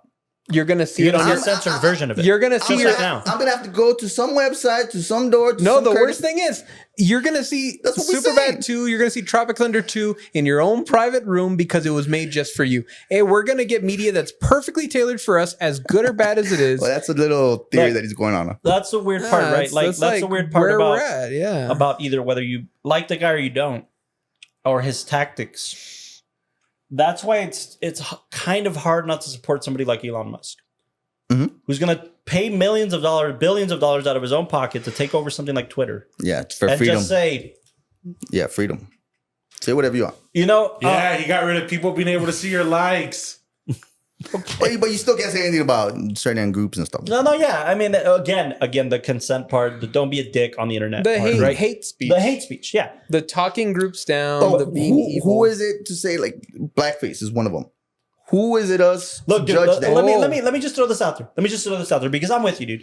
I like turning on the TV, flipping channels, and being Exactly, loud. that's Shit, where I'm pops up. at. I'm with you. But if I see Superbad on FX, half of the jokes are cut out. It's still censored. But that's always been like that. That's my fucking point. Well, my whole There's point is always that been it's not even going to be Dude, there but now. No, wait. Yes, it That's is. my whole No, point. It is. But how much easier? How much easier is it to click the one button on your Roku remote to open Netflix Well, I can tell where you you're how- not going to be censored? I can tell you how much harder it is. I have to do an extra step. To go to Netflix? Yeah. What? It's an extra step. You just said it. How is it an extra step? That I had to click to go to Netflix instead of just being on whatever channel I'm in. And then you can do whatever you want. But I'm saying Gosh, that's so what if you're 5 not years on that from now. channel? You have to click to go to the next But channel I'm to saying watch that's it. 5 years. You guys are not seeing the full picture. 20, 30 years from now, it's going to be a whole different password. Yeah. And you got to go to the email to get the I feel like the that's always code. existed. No. Like, Dude, parental controls have been around since we were kids. I'm saying So it's don't going to get worse. No, don't like think so. if anything, is. it's It's gonna be getting more. worse. You It's just- gonna be more curtains, but those are categories. That's less of a. No, I think you're seeing it as doors, and No, we're no, seeing it as curtains. I'm seeing it as an extra step. I also and think in that, just like- in simple terms, it's harder than Hold that. on, real quick. Where do you think it's going to be in 10 years, Castro? In 10 years, they will just probably like they said. You got to go for the good comedy, the Tropic Thunder type of comedy. You're gonna have to you're gonna have to pay extra for a different app that's Netflix late night or whatever. I think that's what it's gonna go to instead But of everything just being on if it Spectrum if or it everything goes just being- there, you want to know why it's going to go there. It's not going to be for the reasons you think. It's going to be purely for your monetization. That's Yeah. where these companies are heading, dude. They're Yeah, for heading sure. more towards making you pay more for different services. for sure, and that's what I don't like. That's my whole. But it has that's my nothing whole- to do with that's my censoring. whole Yeah, you argument. know what's funny about that is that can't we the just keep it entertainment all industry, Open I put up a meme today. I don't know if you guys saw it on the because training day people are thing, sensitive. the training day thing. Mhm. That they're like Denzel's at the table with Ethan Hawke and he's reading his newspaper and Ethan Hawke's just Yeah. like talking. He's like, "All right, I'm gonna put this down. 90% of this shit is bullshit, But you but know it's what I entertaining. yeah. And you're not letting me be entertained. So you tell me a story that fucking entertains me, right?" I think I love that scene. Yeah, I think that's what social media and the internet is, and by that same token, dude, ratings in TV we're just living in a more enhanced version of that because ratings on the TV show were how engaging can your programming be so that people stick around for the commercials? Yeah. That's all TV was and is. Yeah. And TV slightly becoming irrelevant as streaming gets better, I guess. And I'm not supporting it because that's why cinema's in the toilet too, to an extent. But what I'm saying is people are going to make these decisions, making us think you have more options. or you're being more censored, depending on what side of the conversation you are, right? Mm-hmm. But it's all going to be with the incentive of them making money. Right. Always. Mm-hmm. The censorship factor is for you to go on Twitter and bitch about it. That's the key thing here. The censorship factor is not because legislators in your state are actually making right decisions. It's to create buzz for the thing that they're trying to make money on. Yeah. It's just an The issue. censor, it's like the Matthew McConaughey thing. It's fairy dust. It doesn't exist. You could still search on the internet. You're a big advocate for fucking VPNs and opening sites that only you can find. What's the difference? Extra steps. No, So, okay, hold on. This is my ahead. point. Fuck, I lost it. Okay, wait, but Find it real quick. Hold on. Yeah. Okay, go ahead. No, let him find it. You talk. He needs silence. You tell me a story to entertain me now. I'm because leaving with something. I'm from around the way. I'm leaving with something. So yesterday I was doing this Lucchese commercial, and Thank you for calling it properly. yeah, and Tell me what you were calling it the other day. Lucchese's. I didn't know what it was, and I was like, "Oh, it's this weird boot thing, right?" And it was funny because we're out there at the Cattleman's Ranch, and great people. Locations are there; they're helping us get around, and they're telling everybody. And then we have this like on-set medic, and she's like, just watch out. There's fire ants. There's like centipedes. There's snakes, beetles, shit you've Oh, I never found seen it. before. In the Like, desert? yeah, no, and there was like centipedes and shit. It was crazy. Super bad. And while we're out there, I think you found it. oh, you found it? Do you need me to stop? No, go for it. Okay, I'm just so letting you while know we're what's out up, so I there, can- I'm thinking like, you know what? I'm here to be a star PA. I'm going to look out, even the lady was like, hey, can you help me? We're gonna do like a snake patrol. And they got their snake stick and all that. And I'm like, I'm gonna look out, and if I find one, I'm gonna be a hero. I'm gonna stop everybody from stepping on stuff. I see like millipedes going. I'm like, hey guys, watch out. Watch out.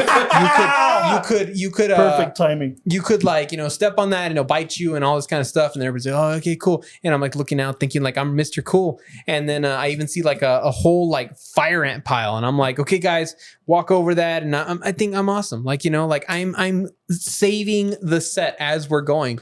And then I feel like an itch on my pants and I'm like kind of scratching. I'm like, okay, that itch is it's growing. It's burning. Oh my God, this is awful. And then I have nowhere else to go, but I go in the trailer where it's just for talent, rip off my pants, and I'm like, what's going on? And then I find this one like fire ant, and I'm like, God damn bastard.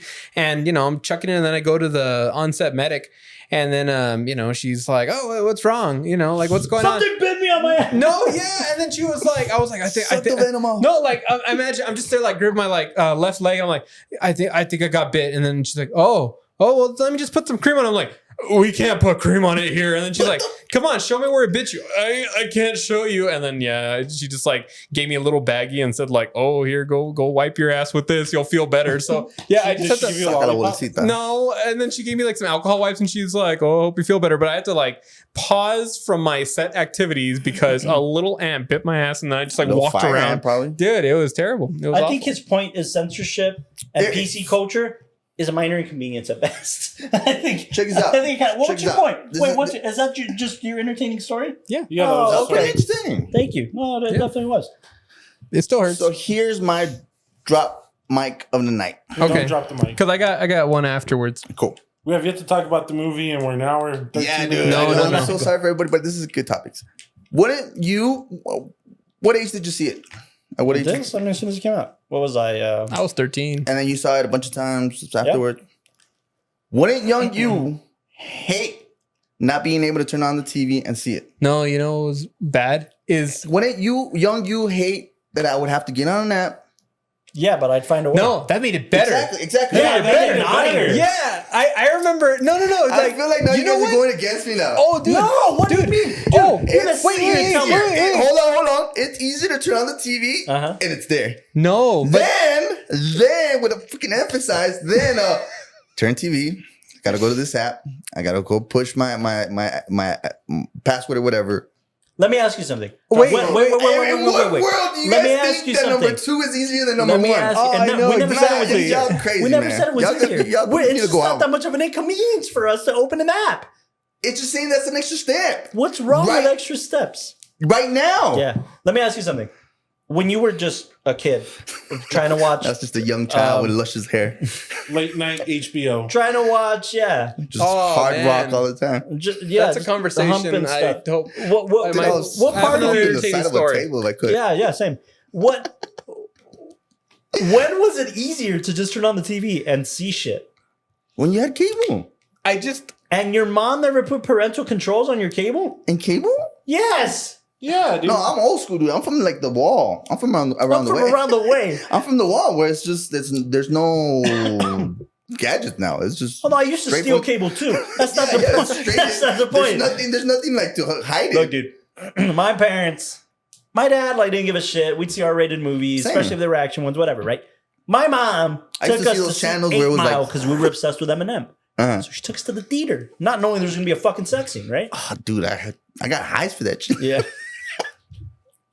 She did the block the ice thing for a minute, and then we bought the DVD and watched it anyways. Like, Okay. you're gonna find a way. Oh, man. Life finds a No, way. you know what? Exactly. I think you guys are just running circles. It's harder. It's gonna get harder. no, It's like I feel like what's Inconvenient gonna right now, but it's harder because right now it's just that You little remember, spot. Gus was the guy to go buy a new TV if his current one like if it's no if if the batteries run out of the remote. he goes and buys a new TV.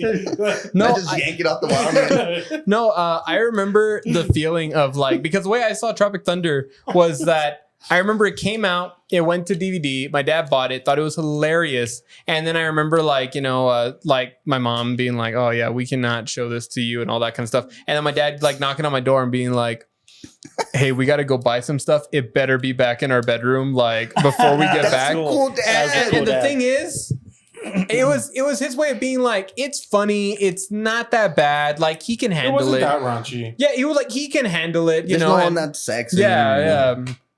First time I've seen boobs, just like, whoa, this is crazy. But no, like, doing that, I feel that's just gonna happen like when you're having your kids, and then there's gonna be one day that you're gonna see the video on the internet and it's like, don't show it to them, and it's like, right? No, more Like- more importantly, like I think I'd be the same way. Like I want to sit at the appropriate age, not at 5 or whatever, right? But I want to but sit you with my 12, kid. 13. Yeah, I want to sit with my kid and say, hey, I don't want you to go. It's like the Aren't smoking you gonna weed have thing. the don't tell talking about Sandra right now? moments? Like, yes, yes. We talking sex talk now? No, No, but it's like, it's watching- funny. watching Yeah, like you and cinema your or whatever. kid, and I'm not gonna let you watch It's this. the- We're not those- talking about that. We're talking that's about how what was it's- available on TV now and Oh, what why- was available on TV back then. Wait, Castro. It's not about Castro. you and your dad giving When- you your no, first no, no. Playboy. It's none of that. Yes, it is. Yeah. No. It's the proverbial I bought my version of own this condoms conversation. when I was. I stole mine. That's Castro, not the point. Castro, when's the last time you went outside, like breathe fresh air? There's gonna be a point. I'm not just insulting. I know, Like, like- no, when's the last time you went outside, looked up at a billboard, and it's just like boobs, or it's just like something raunchy? Like when has that ever happened? When has it ever been deemed acceptable publicly in our lifetimes? In LA? No, like. LA is full of billboards. No, but I'm billboards? saying straight Not up. now. When Never, the What closest do you mean? thing we got Never. is we're even talking about the When closest they were thing we doing got, like Baywatch, you don't think they had fucking Pamela Anderson's tits out just like dude, but not like you watch fair, it fair, Tuesday you or know. Thursday? No. Like we were talking about this earlier, the original like GoDaddy commercials, and then the original Yeah. Carl's Jr. There we go. You sound like my dad. Bring back good Yeah, commercials, bring back yeah. good commercials. There we No. go. But like those, Remember when you just watched that? no. And now you have to YouTube it. Oh God! Exactly. It's just getting No, harder. It's no. the whole. It's like a circle. What's getting harder? It's getting harder What's getting harder? to watch this type of stuff. No, but the people that are getting canceled, like the people that are like genuinely finding issues, are that they're going into the public. That's the big issue. The public space, like a big screen where everybody can see everything. They're going into the public. I and- visualize it. Yeah, Yes, but I need you to visualize it I'm even there, more. bro. Like I'm front you are row. in the public. dude, I'm laying down And the looking people at it. who put things in the public that like are very obscene, inappropriate, offensive, those are the ones getting canceled because like, no, you are in the public. That's why the people getting canceled are not like the little tiny like piss-ons. It's the people who are like, oh, you're like the guy who is running American Idol and you just like drop the N-word. That's very have inappropriate. An agenda. You're in the public eye, you know, Right. and that's the real issue. And I it's mean, fucking fake, Tropic man. Thunder, when you saw the trailers for it, You or when knew saw, what you're fucking walking into. no, but also Yeah, okay. they couldn't just show every part of it. Like you couldn't show every joke. Stuff like the opening intro or like stuff like all those little lines. You can't see that when it was even coming out. Like that But they stuff showed Robert Downey Jr. in after you paid to go in see the it. trailer. No, in the No, trailer. I'm sure the trailer shows them. But the point is, You even then, can't do that today. even then, Even if like before seeing Okay, the film, wait, that film will I be did- canceled today Rick, before even watching it and seeing I it. had a comment that I wanted to make, a question towards you, just real quick. Hear me out with the point. Yeah, Tropic Thunder is awesome. Okay, hear me out. Okay, Castro, Delo. what is wrong with blackface? Why haven't you done it? No, this is a real question. The real question. Yeah. What's wrong with it? Because I haven't found a a shade that suits me best. I haven't found the right hue. my God. He's the only one that got freaking. No, because I'm not like, I'm not a good writer like. No. Why? As an actor, No, No, that's what I'm saying, that's what I'm saying, that's what I'm not saying. just for you. What's wrong with blackface? Well, blackface is, it could go wrong so many ways, right? It's Okay, what's back one in the way? day when they would do it, it was just making fun of African Americans. Okay. But now you got good writers that are able to do it in such a tasteful. Do you think every person can write a tasteful blackface joke? Not at all. That's kind of why there's a curtain now, because there's there's a some people very who like can- the original kind, Yeah, and the thing is, That's you're actually really good. you're giving too many people the opportunity to just use it. It's not being channeled for anything productive. It's just being channeled for the original use of like enforcing a stereotype. That's That's good one. That's a extremely good one. negative. But- technology, but as now, technology progresses, it That's gets, not even available. what's not available. No, Blackface. that's the thing. Back is. then, they were like, what do you mean? Yeah, it is. Of course, it is. Like you're saying- you didn't hear the Robert Downey Jr. or Jimmy Fox with Joe Rogan, where he offered him a part to do Mexican. He was scared of doing blackface, doing Mexican. And it was like, yo, you killed the blackface. Mhm. He didn't do it. Because even in a place where I think there's professional writers, they got to really think about like, is there a proper way we can make this joke? Like, That's the problem. The industry right now is being led by fear. did you ever watch the movie Paul? It came out after What have I this been one. saying? That's not what you've been saying. All day. Did you watch the movie Paul? I love it. The one I with love the it. alien? I love it. There's a joke at the Joe very Rogan. beginning, Seth and Rogen. it's in the theatrical release and the unrated version, which if everybody remembers the unrated versions of films. Well, in the theatrical, they had a joke where they're both in the bedroom, and they were like, "Oh yeah, we were supposed to get a bedroom for two of us, but we accidentally got the honeymoon suite, and we're And just the trying guy- to fix it up." And the then guy comes in. then this Mexican guy comes in, and he's like, "Oh hey, Are you guys on? you guys on honeymoon?" And then like they're like, "Oh no, we're just friends." They're in And then bathrobes. they're like, "Oh, so you guys planning a road trip?" And it's like, "Oh, we're gonna go see these different hot spots and all that." And they're like, "Oh, do you believe in aliens?" And the Mexican guy, "What do you mean by aliens?" Like Yeah. in there, they didn't linger on it long. They didn't have to hide it at all. It was the idea of like the clearly Hispanic dude who doesn't know what they're doing is like, "I know that word. Are you talking about me?" And that was done tastefully. That's done funny. And I've seen bits and pieces of that everywhere where people are able to like. I was hearing a comedian talk recently about how I forgot what film it was, but that they wanted to cancel a comedy that was making fun of like a person with an accent because they're learning a language. Like okay, I'm gonna hear me out. We've been hearing you out. Let's say there's an Asian person, right? And they're trying to say, Careful. "Oh, really?" Careful. But they don't say it right because of the difference in the languages. Oh, And like, really? yeah, they say, "Oh, Riri." And that's that. Okay, hear me out. The comedy comes from the fact that it's being said kind of wrong. But I mean, I think we're at an age where we can agree, or we should be able to agree. There's comedy in the fact that when you're learning a language, you're going to mess up pronunciations. It's going to sound stupid. If I'm like trying to practice my Spanish, I've gotten corrected by Meg all the time. Like she's just told me like, "That's not how you say this," or that sounds dumb, or like her family's been able to laugh at that. And we should be able to laugh at the parts that are like, it's really not hurting anybody that we're doing this. Now, something like that, It's offensive when you're trying to degrade and demoralize or trying to make somebody sound bad. But there is a place for comedy in that. And I think that place can still exist today. We can still look at films like the Paul Thomas Anderson one that we were talking about recently, Licorice Pizza, where they made a joke about this guy who keeps marrying these, what are they, Chinese women? Well, they're Asian. I mean, they're different. Yeah. But he has like a Chinese restaurant and he keeps marrying them. And then at the very end, he's like, oh yeah, I can talk to her. And it's just him talking. Gibberish, like Asian gibberish. Yeah. No. He's just saying everything with an Asian accent. And the in joke, English, you're right. You're right. And that's funny because you can tell that this guy is very dumb, that he can't communicate because he doesn't know any words. And the only way he feels like he might be able to is mimicking when they probably try to talk. Captures the essence. Yeah. And then at the very end, they say like, oh, I don't understand Chinese, so I really don't know what she's saying. And that can be laughed at. That can be. By the way, What are you getting at though with that? What I'm saying is that comedy can exist in that space. Yeah, regardless. That can still be made. I think there's a different conversation between you're saying what people can watch today, and sure, there's a conversation of like, oh, they're putting on more walls, and what can be made. That's kind of been the argument throughout. It's a big what long. Can be made will continue to be made.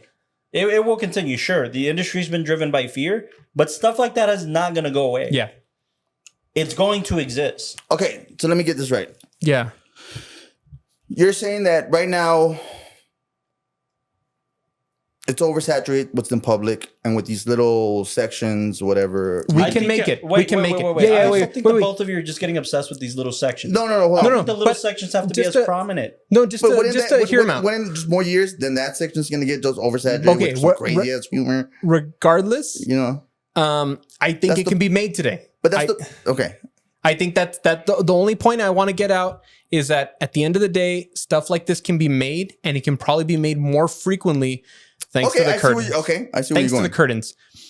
The argument of it can be more watched or it's going to get more eyes on it because it was made, that's a different conversation, because the curtains are made that not everybody gets access. Now what's public is it's not all topics. It's very, very few, and it's very, very comfortable topics. But it doesn't mean that the bad stuff can't get made. It just means that you just got to make it in the right spot. I think that's where comedy's at. I think that's where media's at. That's where art's at. I understand it a little bit more. So that's the larger conversation. Right. Can it be made today? In the right space? Yeah. Can it be seen by everybody? No. And that's my whole thing. Is it should be seen by everybody. No, I don't agree. What about the people that are going to get offended?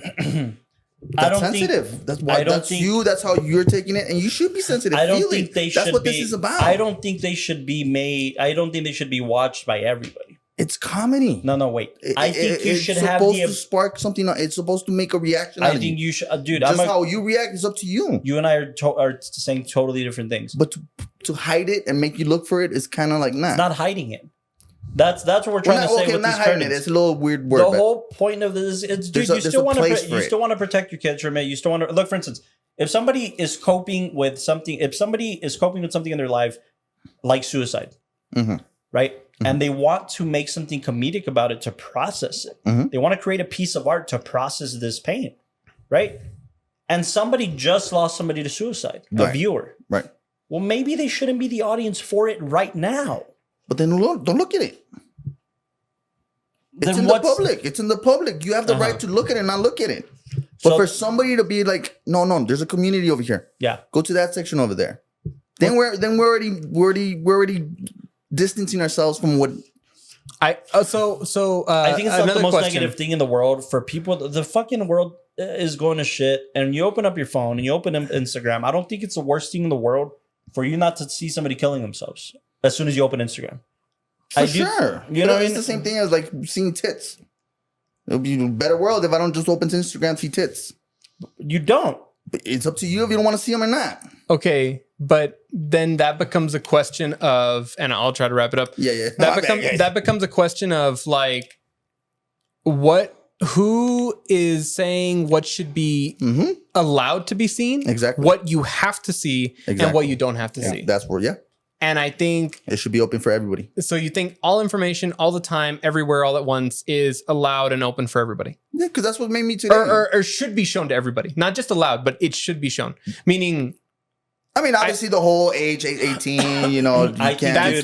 that's a harder conversation. I think a good bulk of our generation and specifically the people in this room, I think we were smart kids who could find shit. I don't think it was always easy. At least not for me, man. I mean, I think if you wanted to search for something, you had to find it.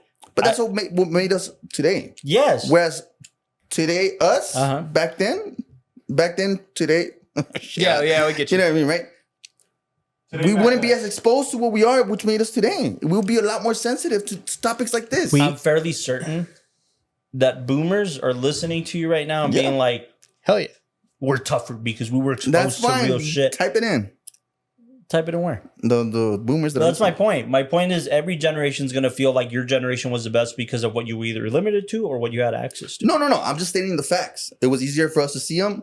Now for them, it's harder. Dude, I think kids today are so tech savvy. For sure, and dog. they're What I'm gonna saying find is shit. there's extra steps.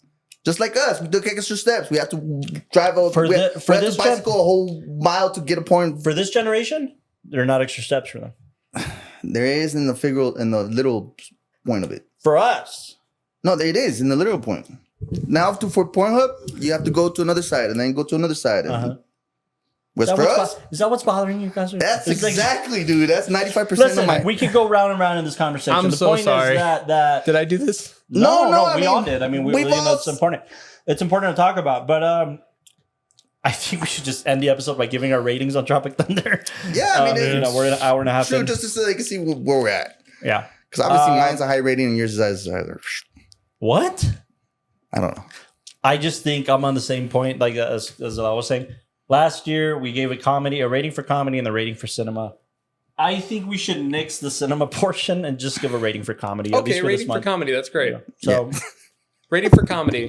Carlos, please start us off. I think your pick, so you choose who goes first. True. I think as a comedic contribution, the road of comedy cinema, I think this thing's like a solid 9 Nice. for comedy. Okay. I think it's extremely laughable. And you know, in my sensibilities, it's making fun of filmmakers. Yeah. Yeah. And it's it's making fun of filmmaking and acting and the industry and awards and yeah. Because apparently he won a best actor for a documentary. A parrot fucking leave. You know what? 8. That's what we're going at. man. 8.9. Don't be that mean. Yeah. 8.9.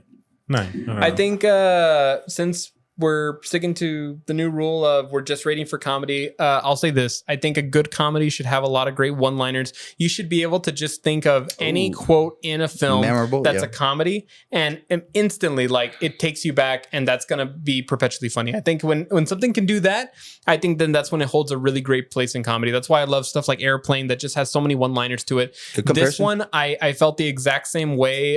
Just there's so many of these like quick little quips or jokes that like I know they stick with me like all the time, and like I don't know why, but I really get a kick out of like Twigman and just the reveal for it, like just these stupid little or like when we came little back Oscar. when we came back and the joke didn't get old on any of the parts, but then the new joke that I saw, which was that they had that weird template for the son of Matthew McConaughey, but with no title, where it was just like, oh, we're gonna I'm get just legit it went over wondering my if head when I that's saw one of it. the crew members or like one of the actors, somebody's kid, and they just didn't want their name out there or something. no. Probably. I just I think think it's like part of the joke. yeah, it's part of the joke of like, oh, we got to give everybody credit, and then just show this kid in a plane, you know, being babied by daddy, and like, I think because of all that, I'd easily put this at like a 9.5, if not higher. Like, I think it's a great comedy. Oh, also, I'll say this: as far as an execution in comedy, I think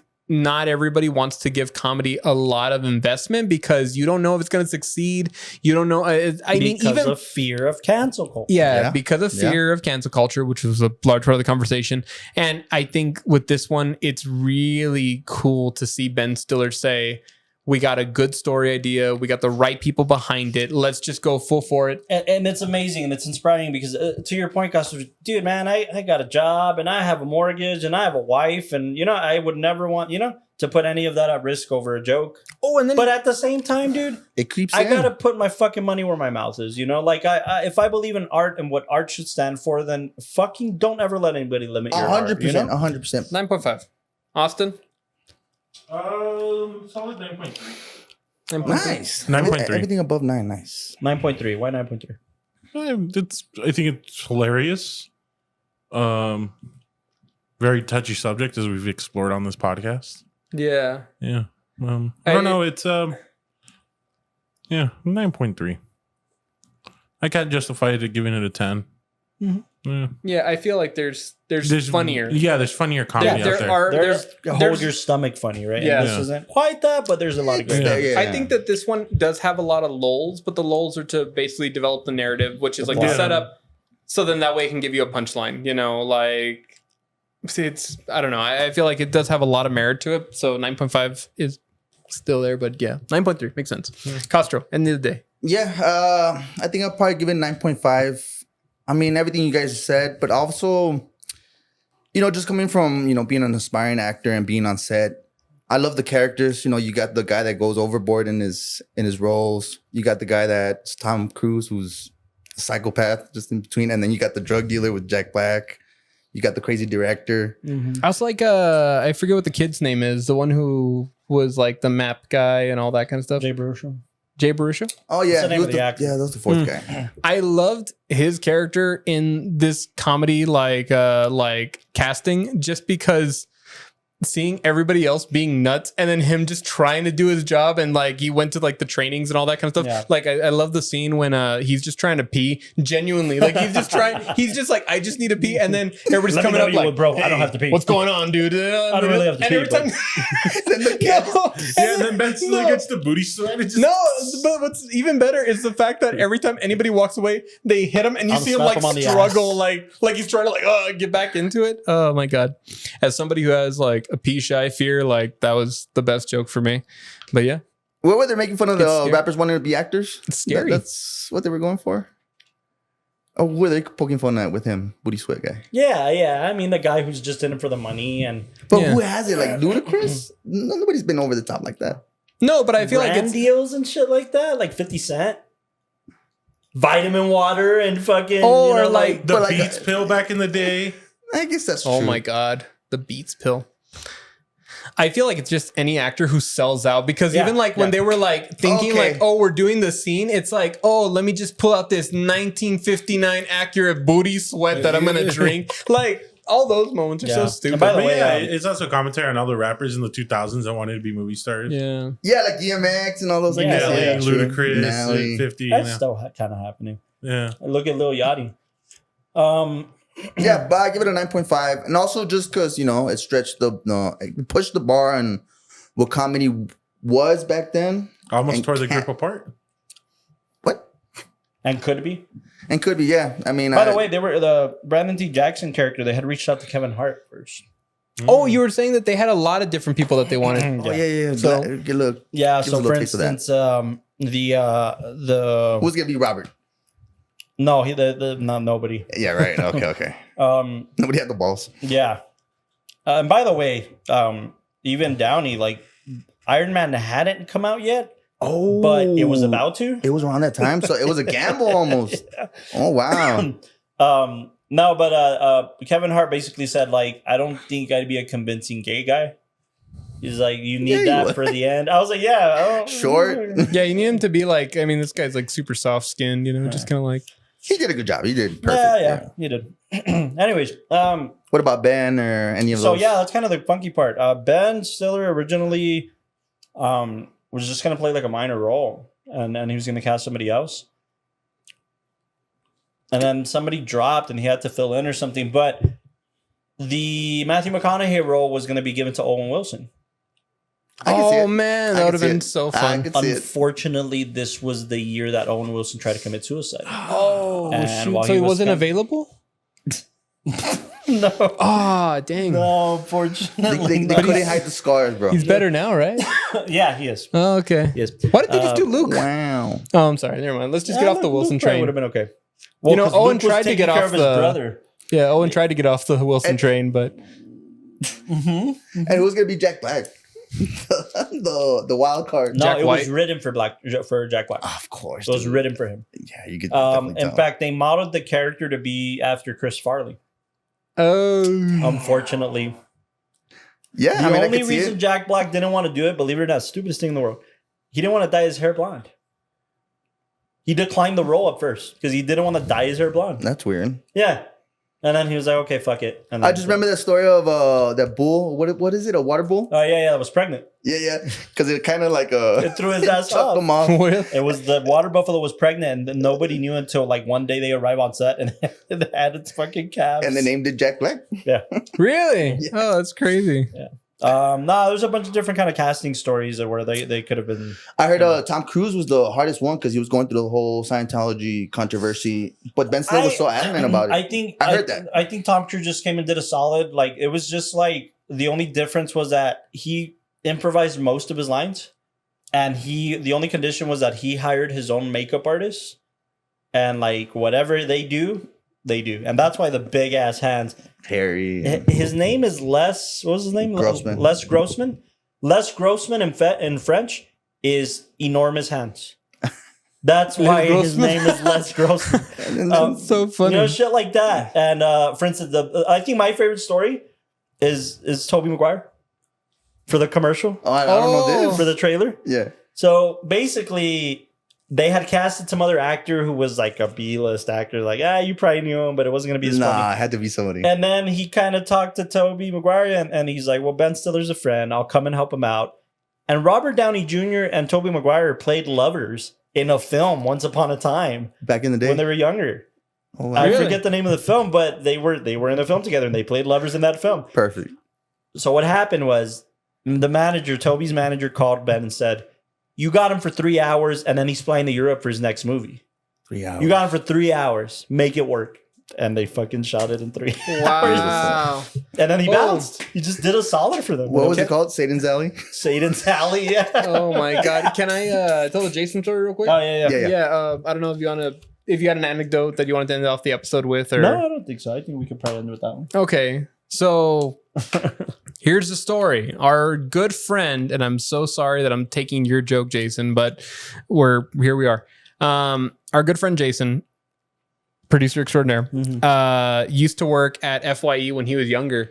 And, you know, he would talk about all the weird people that would come on in asking for like different movies and like, oh, I'm looking for like this Godzilla, but it's a certain year and all that kind of stuff. Well, one day he's working at FYE, according to him, true story, that he was there, and this guy, older gentleman, comes in, like at least 50, and he's like just panting, and, you know, has his hands on the desk, and he's like, hey, I need you to help me. Like, please. Like, he says, I saw the trailer for this movie.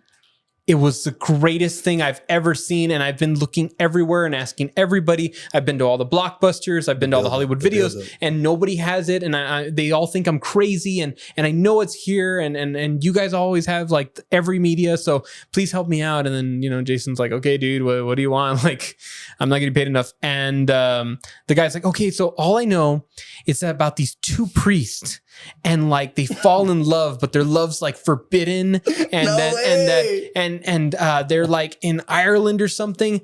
And then Jason's like, okay, and he's like, he's trying to look it up, like gay priest, gay priest Ireland, and all that. And he's like, it sounds familiar. And he's like, yeah, and it's like devil something maybe. And he says, yeah, and Robert Downey comes out in it, and also that kid that plays Spider-Man. Yeah, and they're gay priests, and they're gay for each other. And he's like, oh, please, like They're you like have super gay. Yeah, he's like, you have to help me. I've been looking everywhere to find this movie, basically sweating. And Jason's like, wait a minute, that sounds really familiar. He's like, yeah, it's called like Devil's Alley. And he's like, dude, that's like a fake trailer from the comedy movie Tropic Thunder. And he's like, no, but that's a comedy. No, this is a real movie. He's like, no, you don't understand. This is a fake trailer for a movie that doesn't exist. He's like, no, it's a real movie. I saw the trailer. And he's like, no, dude, like, here, let me pull it up. And My then boy pulls needed up some answers, bro. Yeah, no, and pulls up on YouTube on his computer, his work computer, like gay pre-scene from Tropic Thunder, and then like shows it to him,